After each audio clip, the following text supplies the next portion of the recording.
기도하겠습니다. 이 땅에 하나님 나라 거룩한 사명을 위해 주의 몸된 교회를 세우시고 오늘도 이 교회를 성령을 통해 역사하시는 하나님, 이제 성령 강림 주일을 맞으며 우리는 다시 한번 교회의 사명을 돌아봅니다.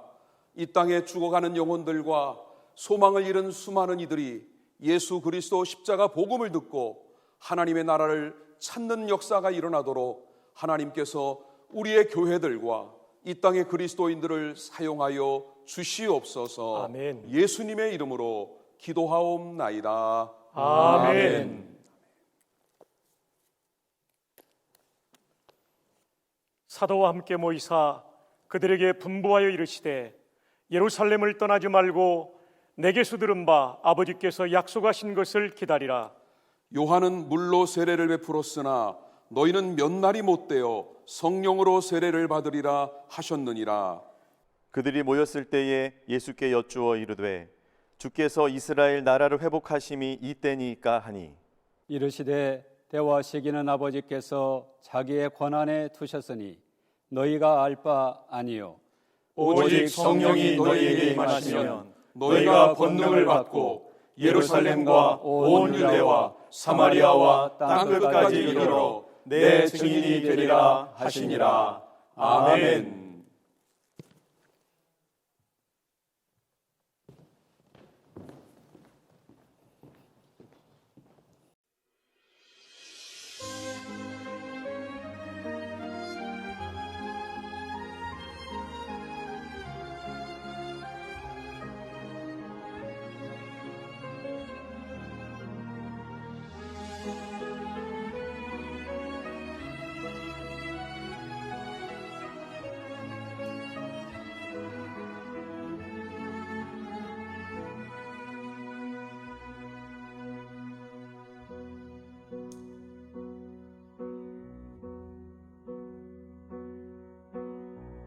이 땅의 황무함을 보소서.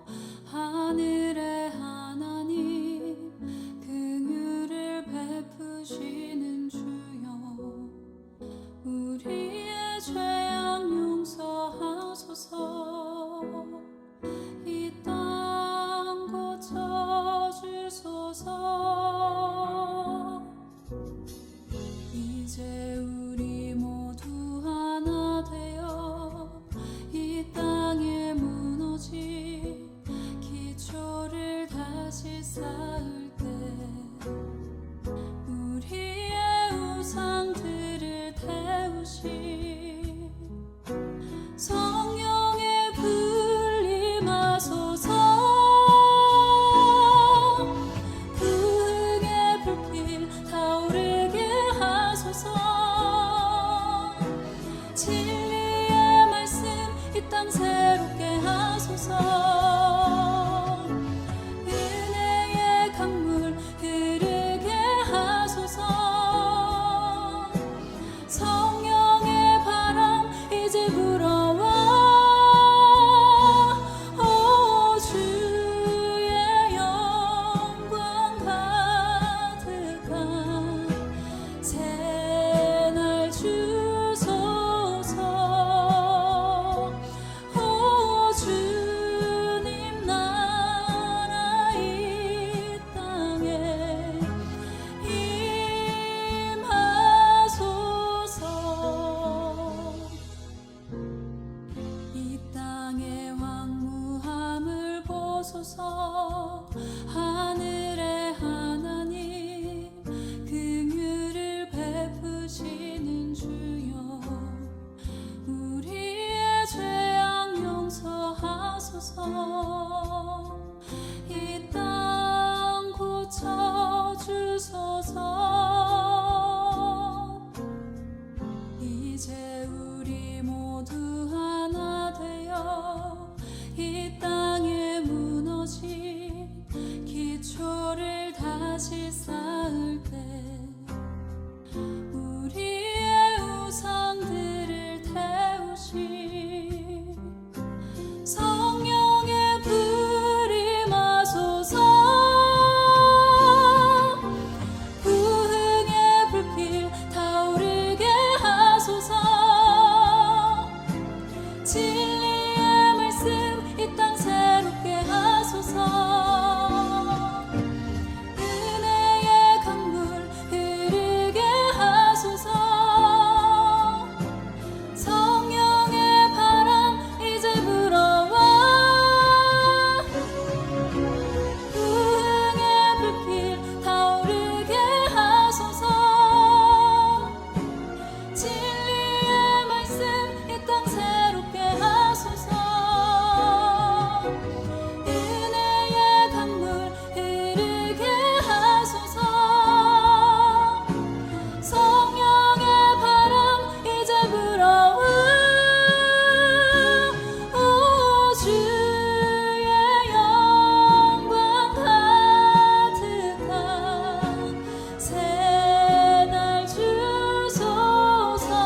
사도행전은 새로운 시작의 책입니다. 예수님께서 지상의 사명을 완수하시고 하늘로 승천하신 후 성령님께서 강림하셔서 새로운 사역을 시작한 책입니다. 역사는 그리스도의 오심을 중심으로 BC와 AD로 나뉘어집니다.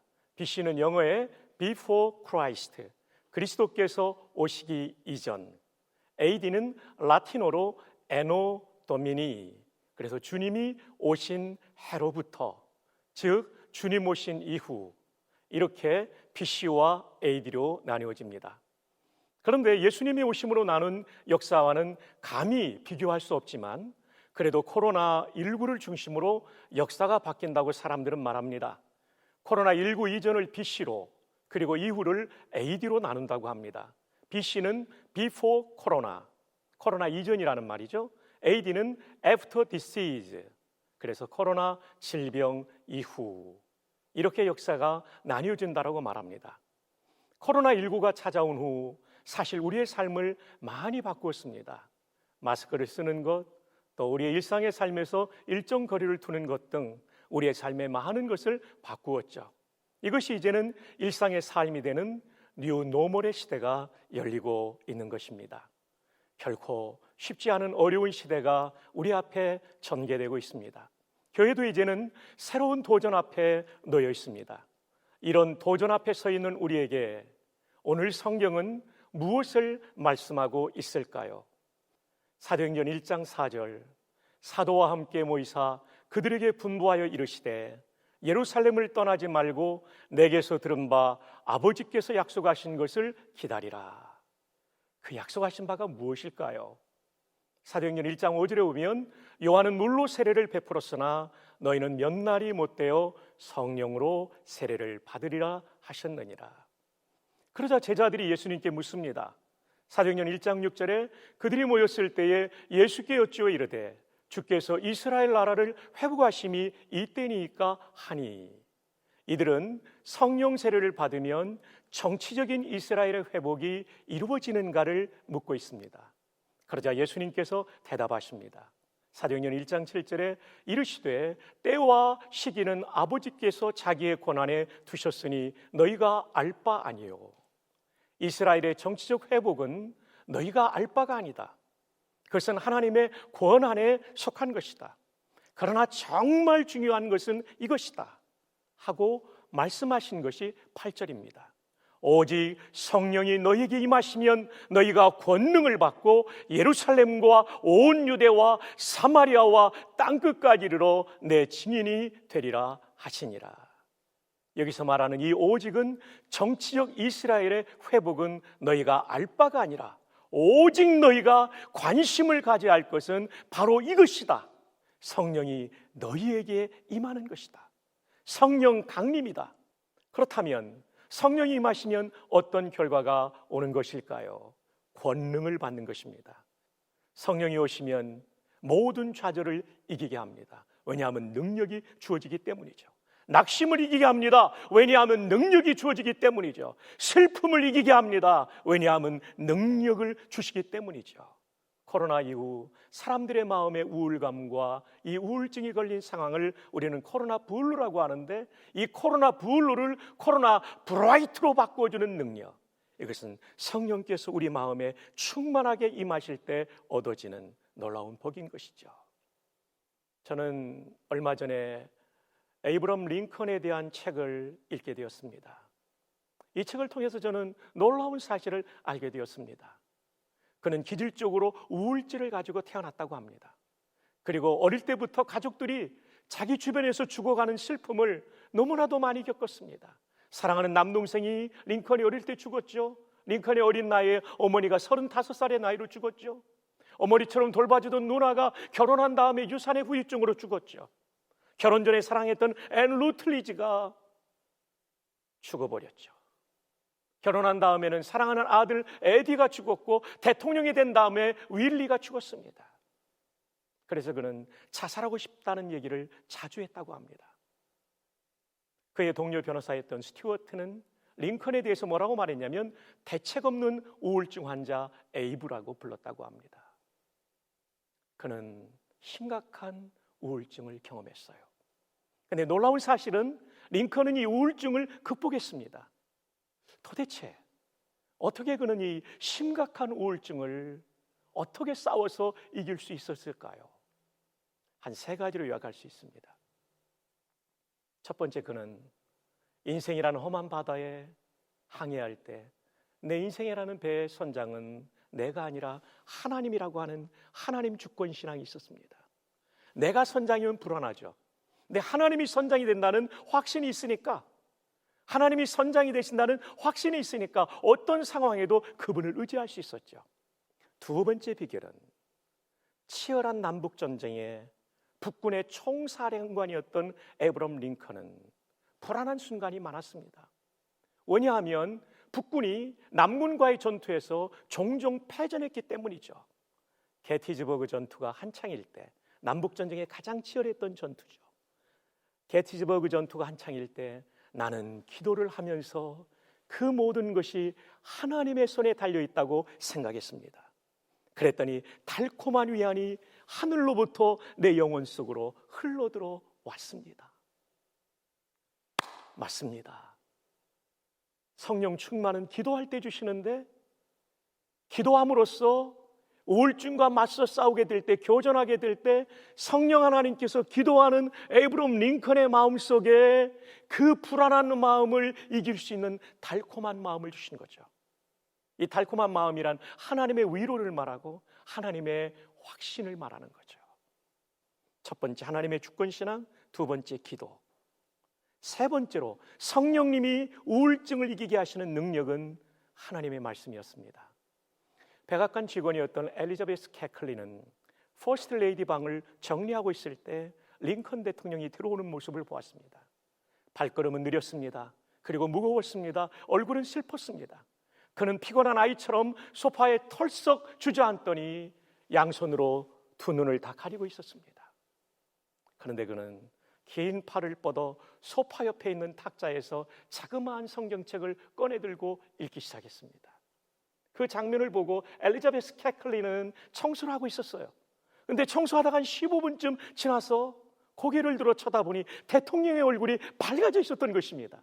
낙담하는 표정은 온데간데 없이 사라졌고 새로운 결의와 희망으로 얼굴이 환해져 있었지요. 그가 무엇을 읽고 있었는지 엘리자베스 캐클리는 궁금해서 견딜 수 없었어요. 그래서 대통령이 앉아 계신 소파 뒤쪽으로 가서 물건을 일부러 떨어뜨리는 척하면서 대통령의 어깨너머로 그가 읽고 있는 성경의 페이지를 살펴볼 수 있었습니다. 그것은 욥기였습니다. 우울증에 걸려서 자기 자신도 추스리기 어려운 사람이지만, 게다가 남북전쟁이라는 엄청난 중압감을 가진 대통령이었지만, 하나님이 선장 되시는다는 주권신앙과 기도와 하나님의 말씀을 통하여 주시는 성령의 능력을 하늘로부터 받게 될 때 그는 우울증을 이기고 흑인 노예를 해방시키며 미국의 민주주의의 새 시대를 열었던, 민주주의의 꽃을 피우는 위대한 인생을 살아갈 수 있었던 것입니다. 우리 모든 성도들도 우리를 우울하게 하는 코로나19 이후 시대의 모든 문제를 기도하는 가운데, 성경 말씀을 묵상하는 가운데, 그리고 하나님이 내 인생의 주인 되신다는 주권신앙을 회복하는 가운데 성령께서 부어주시는 능력, 그 두나미스로 말미암아 극복할 수 있기를 주님의 이름으로 축복합니다. 그런데 중요한 것은 이 성령의 능력은 궁극적으로 예수님의 십자가와 부활의 증인되는 것에 있습니다. 고옥하는 목사님은 사회적 책임을 먼저 하면서 복음을 전할 때 효과적인 증인의 삶을 살 수 있다고 말합니다. 우리 모두가 성령의 능력을 받아서 교회가 이웃들을 더 사랑하고 그들의 어려움을 도우면서 그 밖에도 교회가 해야 될 사회적 책임을 다하면서 이 순수한 복음을 전함으로 말미암아 우월한 대한민국을 구원하는 본연의 사명을 감당할 수 있기를 바랍니다. 또한 세계 선교도 이렇게 감당할 수 있기를 바랍니다. 이것이 바로 예수님의 마지막 소원입니다. 그럴 때 교회도 살고 대한민국도 세계도 살 것입니다. 기도하겠습니다. 사랑하는 하나님, 성령 강림절을 맞아 저희들로 하여금 다시 한번 성령의 임재와 충만을 사모하게 해주시니 감사합니다. 이 어려운 시대를 살아가는 한국교회 성도들에게 성령의 능력으로 말미암아 코로나19의 위기를 이길 수 있도록 도와 주시옵소서. 한 걸음 더 나아가 교회의 본연의 사명인 지역사회와 대한민국과 세계를 살리기 위하여 사회적 책임을 다하며 순수한 복음을 담대히 증거함으로 세상에 어떤 기관도 줄 수 없는 영생을 나누어주는 우리 한국교회가 되게 하여 주시옵소서. 축복하옵고 예수님의 이름으로 기도합니다. 아멘.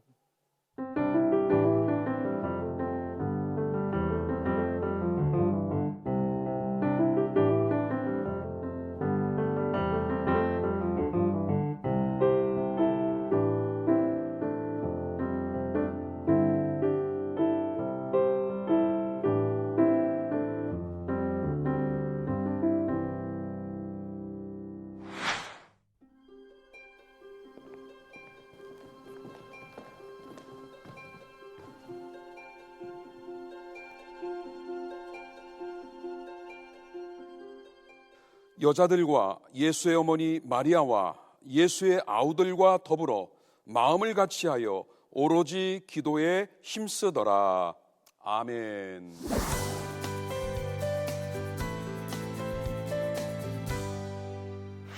복음의 증인이 되라는 거룩한 명령을 받은 제자들은 예수님이 승천하신 감람산을 떠나 예루살렘으로 돌아왔습니다.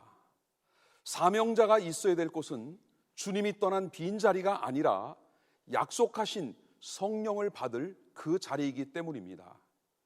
그들이 모인 다락방은 예수님께서 제자들과 함께 유월절 만찬을 나누셨던 바로 그곳이었습니다. 다락방에는 가룟 유다를 제외한 11명의 사도들과 또 120명의 모든 이들이 그곳에 함께 있었고, 그곳에 있던 여자들은 예수님의 부활을 목격한 사람들이었습니다. 다락방에 모인 사람들은 적어도 세 가지의 동일한 이유를 갖고 그곳에 모인 것입니다.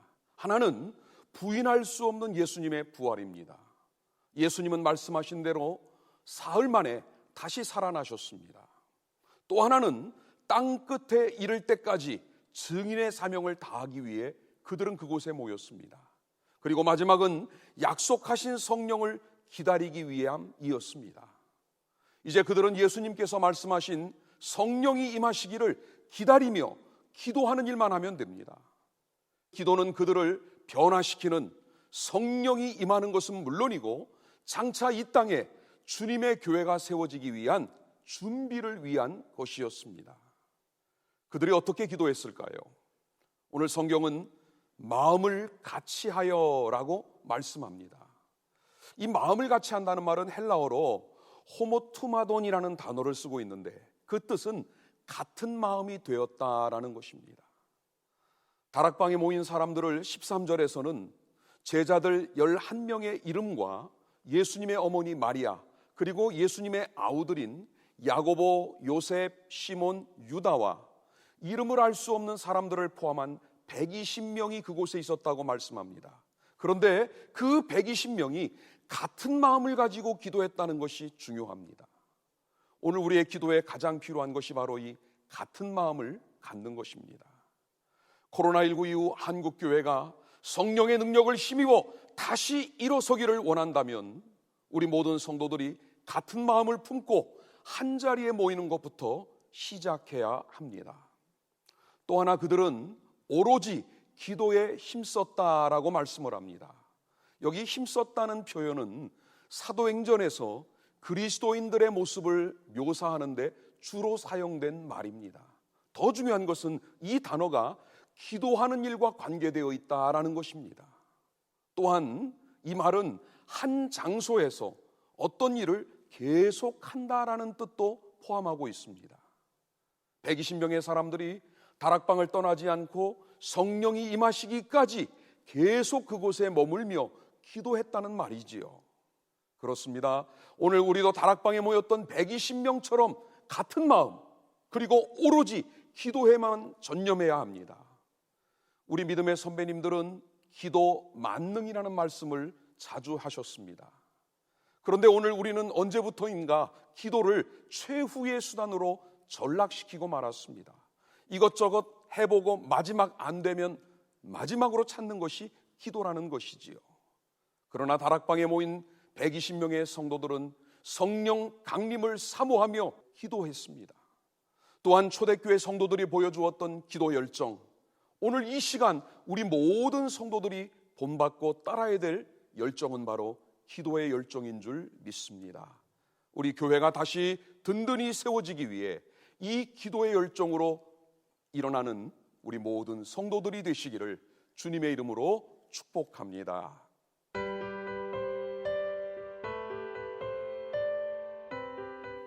항상 우리와 함께 다니던 사람 중에 하나를 세워 우리와 더불어 예수께서 부활하심을 증언할 사람이 되게 하여야 하리라 하거늘. 아멘.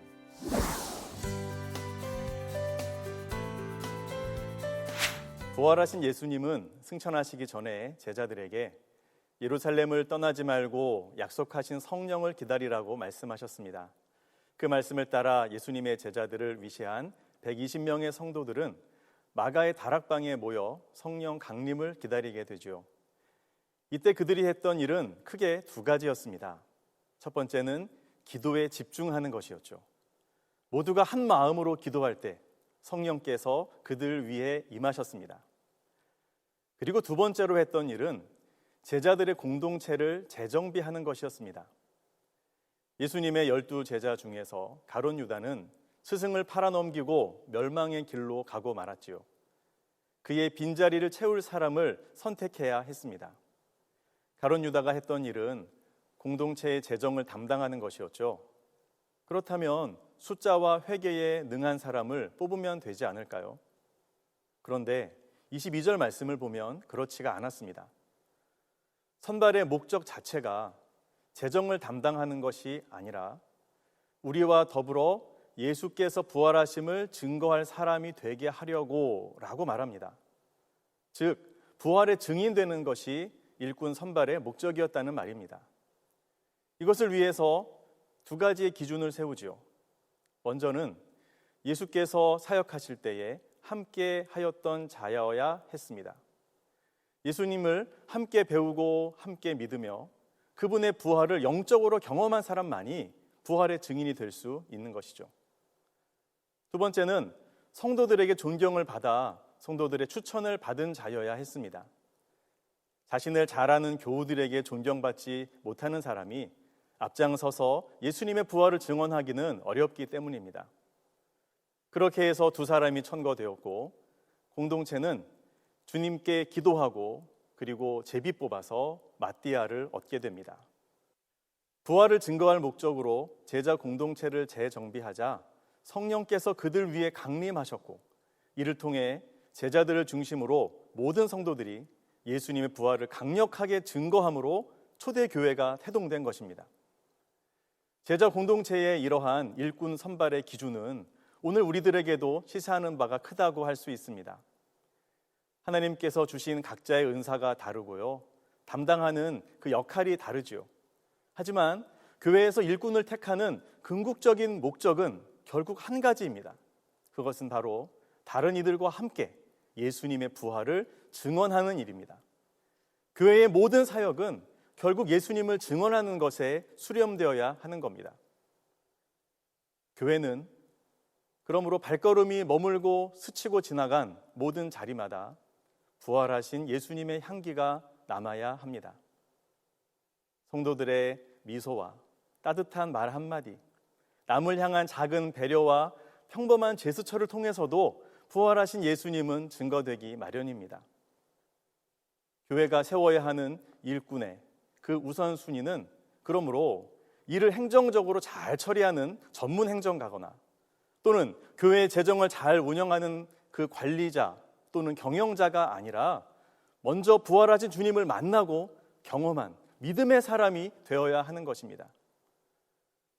또한 다른 이들과 함께 연합하여 자신의 은사를 따라 기쁨으로 섬기는 자가 교회의 일꾼이 되어야 그곳에 하나님의 은혜가 임하고 성령이 임하게 되는 것이죠. 우리는 먼저 부활의 증인이 되어야 합니다. 그렇게 한다면 기도할 때마다 진정한 성령의 충만함을 누리게 되고 우리의 가정과 교회와 이 땅은 주님께서 이루시는 놀라운 변화와 구원을 경험하게 될 것입니다. 우리 모두가 부활의 주님을 믿고 그분의 증인됨으로 말미암아 성령의 충만함을 받아 하나님의 나라를 온전히 이루게 되어지기를 간절히 소망합니다.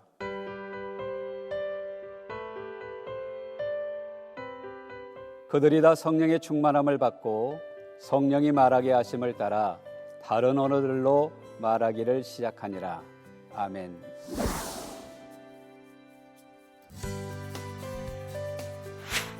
하나님이 우리에게 주신 최고의 선물은 무엇일까요?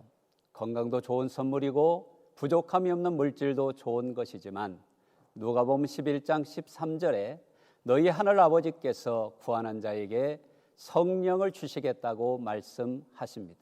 그렇습니다. 하나님께서 우리에게 주시는 가장 좋은 것은 성령님이십니다.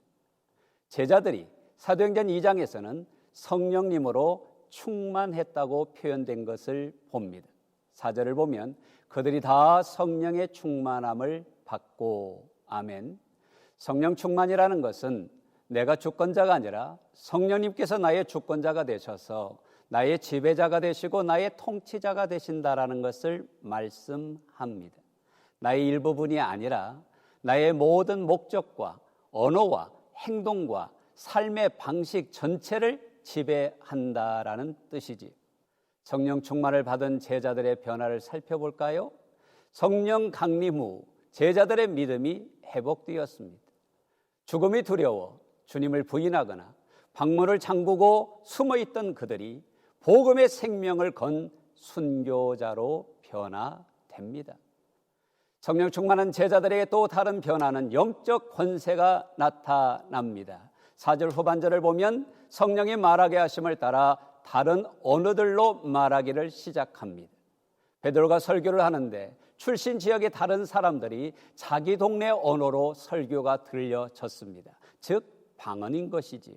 하나님 왜 성령 충만한 제자들에게 방언을 주셨을까요? 11절에 하나님의 큰 일을 증거하기 위함이라고 말씀합니다.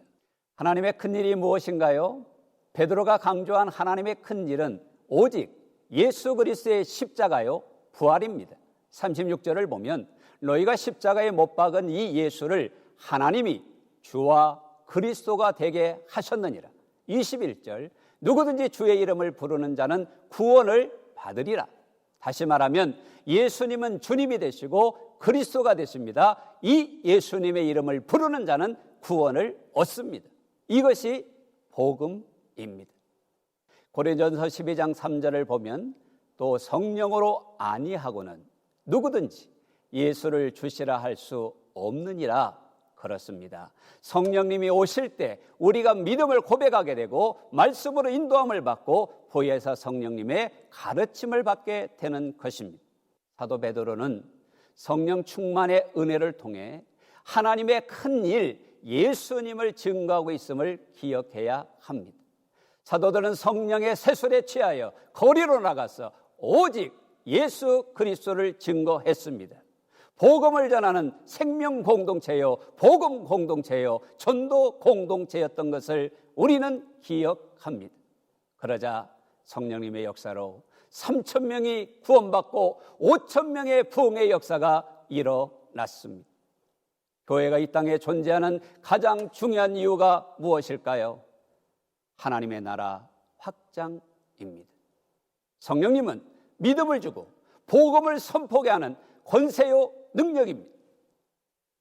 성령님의 권능으로 유대와 사마리아와 땅끝까지 이르러 증인이 되라고 말씀합니다. 초대교회는 부활의 증인으로 전도 공동체가 되어 땅끝까지 하나님의 나라 확장을 위하여 성령 충만한 자들이 나아갔던 것을 기억해야 합니다.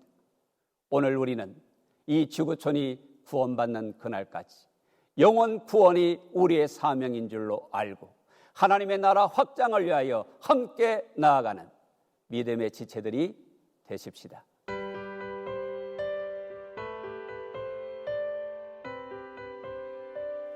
믿는 사람이 다 함께 있어 모든 물건을 서로 통용하고 또 재산과 소유를 팔아 각 사람의 필요를 따라 나눠주며.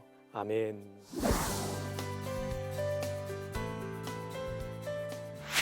예수님께서 세우시고자 한 교회는 어떤 공동체일까요?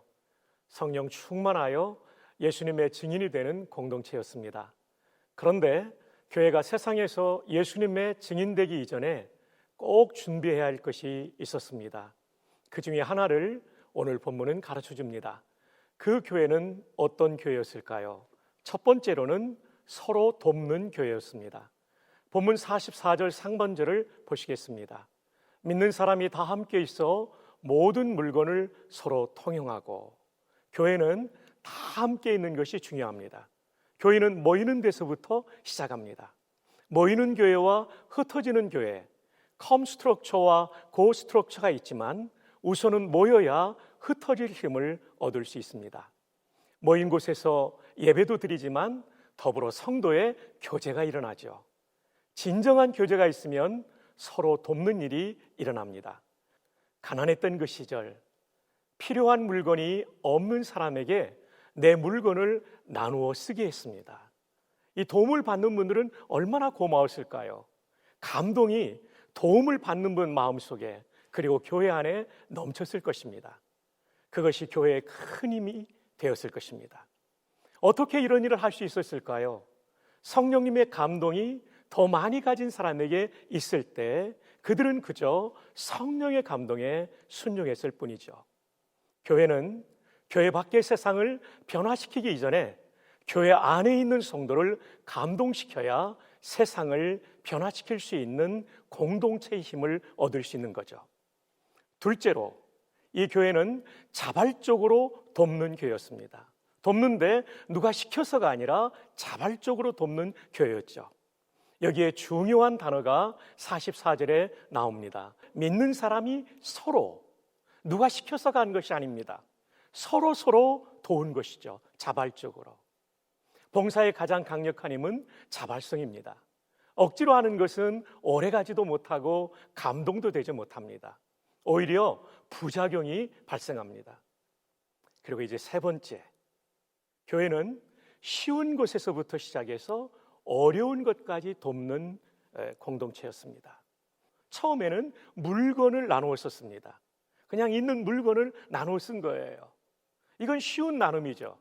그런데 45절에 가면 어려운 것까지 나누게 됩니다. 또 재산과 소유를 팔아. 재산과 소유를 팔아. 여러분, 있는 물건을 나누는 것은 쉬운 거지만 내 재산과 내 소유를 팔아 각 사람의 필요를 따라 나눠줬다는 것은 참 어려운 일이죠. 참 어려운 일이지만 성령의 감동에 순종했기 때문에 실천할 수 있었고, 중요한 것은 쉬운 것부터 나누다 보니까 어려운 것까지 나눌 수 있는 수준에까지 나아갈 수 있었고, 그 성령의 감동에 순종할 수 있었을 것입니다. 결과적으로 이 교회는 한 마음으로 똘똘 뭉쳐서 세상을 변화시키는 공동체가 될 수 있었습니다. 우리 교회들의 수준이, 나눔의 수준이 이 자리까지 나아갈 수 있는 은혜가 있기를 바랍니다. 그러나 어려운 것부터 시작하지 마시고 쉬운 것부터 도우십시오. 그러면서 성령께서 감동을 주시면 어려운 것까지 돕는 섬김의 발전도 있기를 바랍니다. 그렇다면 우리는 코로나19로 각박한 세상에 희망이 되는, 이 땅에 진정한 희망을 주는 교회, 생명 공동체, 부활 공동체가 될 것입니다.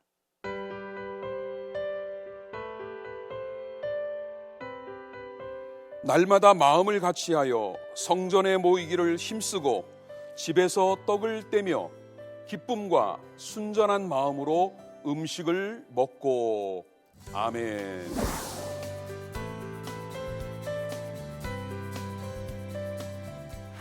다락방에 모여 기도하던 120명은 약속하신 성령과 함께 능력도 받았습니다.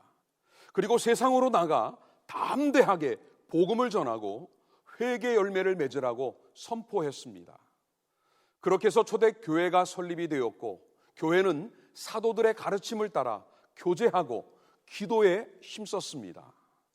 초대교회는 바로 오늘 이 시대에 교회들이 본받아야 될 교회의 원형이기도 한데 그 중에서도 사도행전 2장 46절은 모임, 즉 예배의 열정을 우리에게 교훈하고 있습니다. 사실 오순절 성령 강림으로 시작된 초대교회는 두 개의 구심점을 갖고 있었습니다. 하나는 설교와 가르침이 행해지는 성전이고, 다른 하나는 공동으로 식사를 나누도록 성도들의 모임인 집이었습니다. 그들은 날마다 마음을 같이하며 성전에 모이기를 힘썼습니다. 여기서 성전에 모이기를 힘썼다는 것은 성전에서 진행되는 어떤 제사의식이나 특별 행사에 참여했다는 말이 아니라 사도행전 3장에서 소개되는 하루에 3번 기도하던 기도 모임에 참석한다든가, 또는 사도들이 전하는 설교를 듣고 가르침을 받는 일에 열심을 내었다는 의미입니다. 모여도 마음은 딴 곳에 가 있는 그런 모임이 아니라 기쁨도 있고 따뜻한 대화도 있고 찬양과 격려, 말씀, 감사, 구제, 봉사, 그리고 서로를 세워주는 그런 모임이었던 것입니다. 또 초대교회 성도들은 집에서 떡을 떼며 기쁨과 순전한 마음으로 음식을 먹었다고 했습니다. 여기서 말하는 집은 헬라어에 보니까 카트 오이콘이라는 단어를 쓰고 있는데, 이 말은 어떤 특정인의 집, 어느 누구의 집 하나를 가리키는 것이 아니라 집집마다 돌아가면서라는 의미입니다. 그 당시에 유대인들은 예루살렘 성전에 가야만 하나님을 만날 수 있었다고 생각한 반면에 초대교회 성도들은 하나님께서 어디에든 계시는 무소부재하신 하나님인 줄 알고 집집마다 돌아가며 모임도 갖고 예배도 드렸습니다. 그들은 그때마다 함께 떡을 떼었습니다.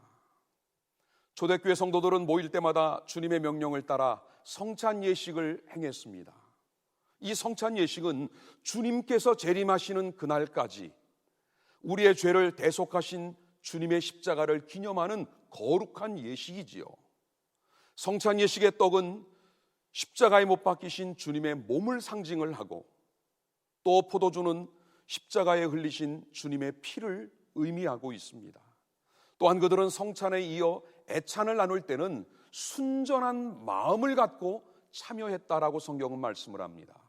여기 순전하다라는 말의 헬라어 의미는 단일성, 즉 하나라는 뜻을 가지고 있습니다. 예수님의 십자가 은혜를 함께 나눈 성도로서의 하나됨을 늘 기억하며 그들은 음식을 나누는 애찬을 가졌던 것입니다.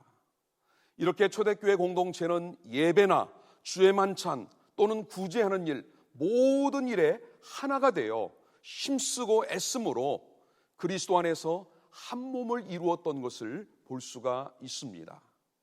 코로나19 이후로 많은 교회들이 온전한 성전에서의 예배를 드리지 못했고, 또 모든 모임들이 중단될 수밖에 없었습니다. 그때 우리는 원하는 시간에 얼마든지 교회에 올 수 있다는 것이 얼마나 소중했는지를 새삼 깨달았습니다.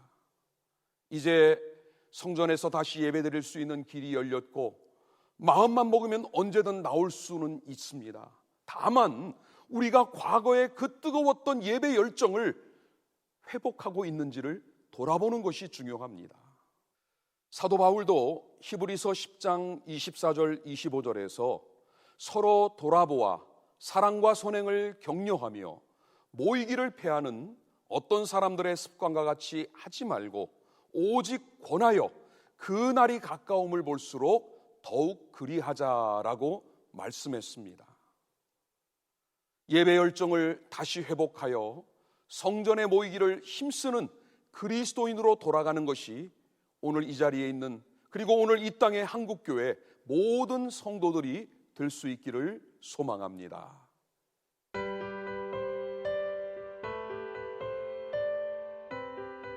하나님을 찬미하며 또 온 백성에게 칭송을 받으니 주께서 구원받는 사람을 날마다 더하게 하시니라. 아멘.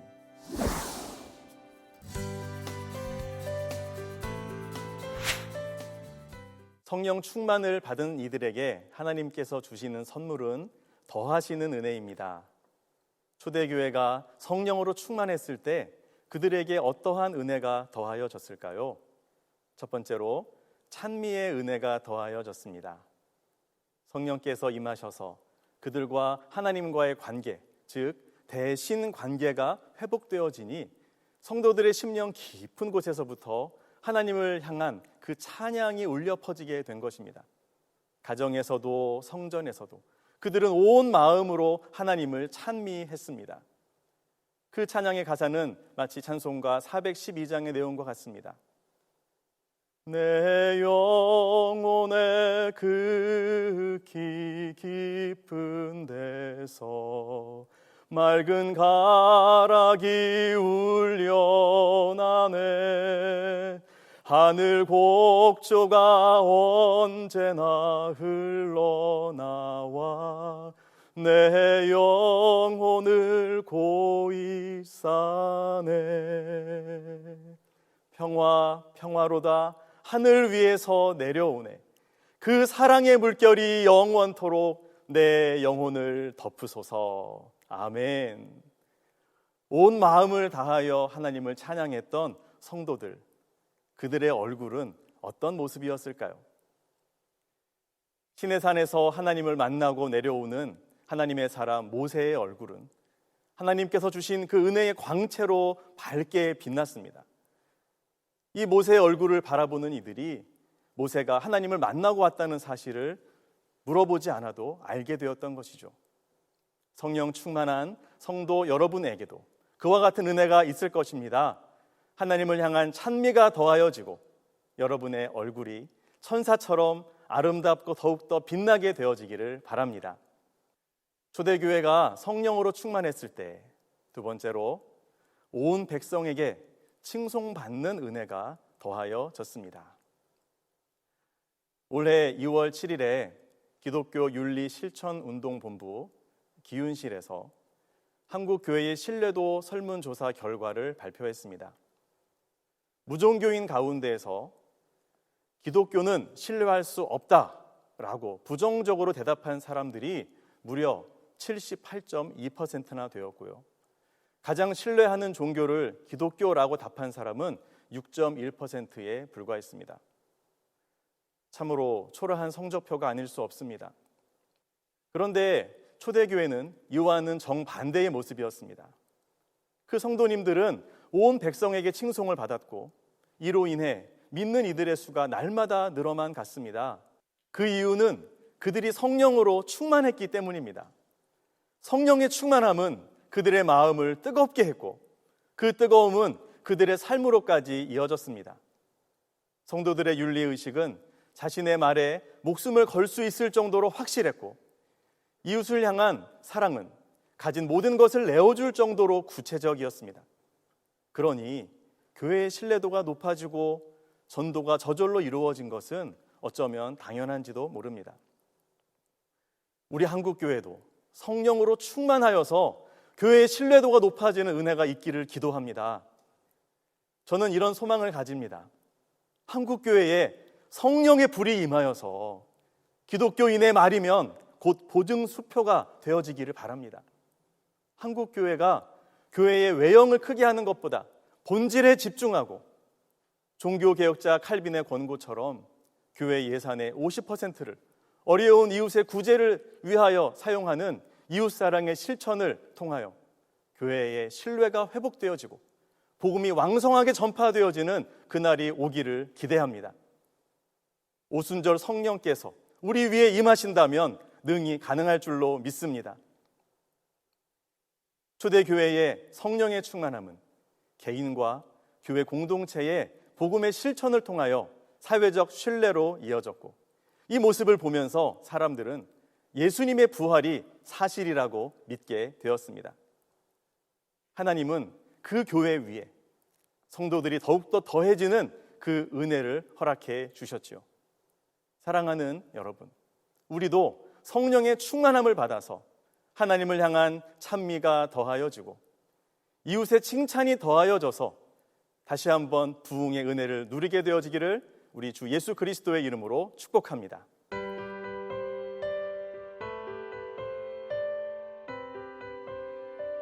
베드로가 이르되 은과 금은 내게 없거니와 내게 있는 이것을 내게 주노니 나사렛 예수 그리스도의 이름으로 일어나 걸어라 하고. 아멘.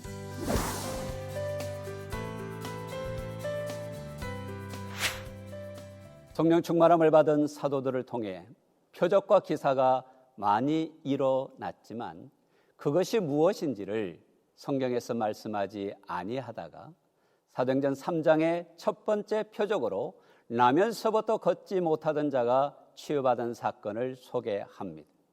베드로와 요한이 제9시 기도 시간에 성전에 올라갈 때에 장애인이 구걸을 합니다. 그는 가난하고 병든 자였기에 그에게 물질이 희망이었을 것입니다. 그래서 은과 금을 구하였던 것이겠지요. 제자들에게는 은과 금은 없었습니다. 성령 충만함을 경험한 그들은 이제 줄 것이 있습니다. 그것이 무엇인가요? 성경은 외칩니다. 나사렛 예수 그리스도의 이름으로 명하노니 일어나 걸어라. 내게 있는 것으로 내게 주노니 일어나 걸어라라고 선언하고 있는 것을 보게 됩니다. 그러자 놀라운 일이 일어납니다. 장애인이 발과 발목이 힘을 얻고 일어서 걷고 뛰게 됩니다. 그리고 베드로와 요한과 함께 성전에 올라가서 하나님을 찬송하고 있습니다. 할렐루야. 나사렛 예수 그리스도의 이름은 구원의 능력입니다. 세상 모든 사람들은 죄를 안고 태어나서 문제와 고난의 연속 가운데 살아갑니다. 이것을 해결하기 위하여 은과 금의 인생의 목을 메고 그것을 얻기 위하여 부풀려 일하고 있지만 만족이 없습니다. 은과 금으로 의학과 과학과 기술로 해결하지 못하는 너무나 많은 일들이 있습니다. 우리가 분명하게 고백하는 것은 과학이 할 수 없는 일을, 의학이 할 수 없는 일을 해결할 수 있는 유일한 이름, 예수 그리스도입니다. 예수님의 이름은 모든 문제를 해결하는 열쇠이기에 인생은 은과 금이 없어도 반드시 예수 그리스도의 이름이 필요합니다. 금보다 귀한 이름, 예수 그리스도인 줄로 믿습니다. 그러면 우리는 지금 금보다 귀한 예수님을 세상에 보여주고 있을까요? 중세 때에 교회가 어두웠던 시절, 세상의 부유함으로 가득 찼던 교회를 보며 토마스 아퀴나스가 한 말이 있습니다. 오늘날 교회가 은과 금은 있다. 그러나 나사렛 예수 그리스도의 이름으로 일어나 걸어라는 능력은 상실했다고 말입니다. 오늘의 한국 교회가 어떠할까요? 세계 10대 교회 중에 몇 교회가 있고 예배당마다 성도는 가득하고 복음화율이 20%대를 넘어서고 있지만, 이런 자랑은 있지만 교회가 능력을 잃었습니다. 세상에 감동을 주지 못합니다. 이제 우리는 복음을 전하는 것으로는 부족합니다. 복음을 보여주는 자가 되어야 합니다. 예수님의 이름을 보여주는 자가 되어야 합니다. 예수님께서도 이 땅에 오셔서 세리와 죄인들의 친구셨습니다. 연약한 자들과 함께 계셨습니다. 그리고 그들을 치유하시고 그들을 회복케 하시고 그들에게 새로운 생명을 주셨습니다. 우리의 크리스찬들이 예수님을 닮은 제자도로 복음의 능력이 있는, 예수님의 이름에 능력이 있는 제자가 되기를 소망합니다. 낮아진 마음으로 누구든지 사랑할 수 있는 능력이 있기를 바랍니다. 이 내적 능력을 통해 주님이 증거되기를 소망합니다. 그래서 우리의 섬김이 세상에 감동을 주는 능력 있는 예수 그리스도의 제자이기를 축복합니다. 나사렛 예수 그리스도의 이름은 유일한 구원의 통로요, 유일한 기도응답의 통로요, 치유의 능력이며 악한 영을 이길 권세요, 하나님의 사랑을 담아 구원할 구세주의 권능이요 권위입니다. 예수 그리스도는 우리 크리스찬이 가장 자랑해야 될 보배로운 영적 자산이요, 특권 중에 특권이요, 영광 중에 영광이라는 것을 기억하셔야 합니다. 모든 이름에 뛰어난 이름 예수, 은금보다 귀한 예수님의 이름을 초대교회는 늘 가르치고 전도했습니다. 5장 42절이죠. 그들이 날마다 성전에 있든지 집에 있든지 예수는 그리스도라고 가르치기와 전도하기를 그치지 아니하니라. 사랑하는 성도 여러분, 예수 그리스도의 사랑으로 세상을 감동시키며 예수 그리스도의 능력으로 세상을 손잡아 일으키는 믿음의 성도들이 되시기를 주님의 이름으로 축복합니다.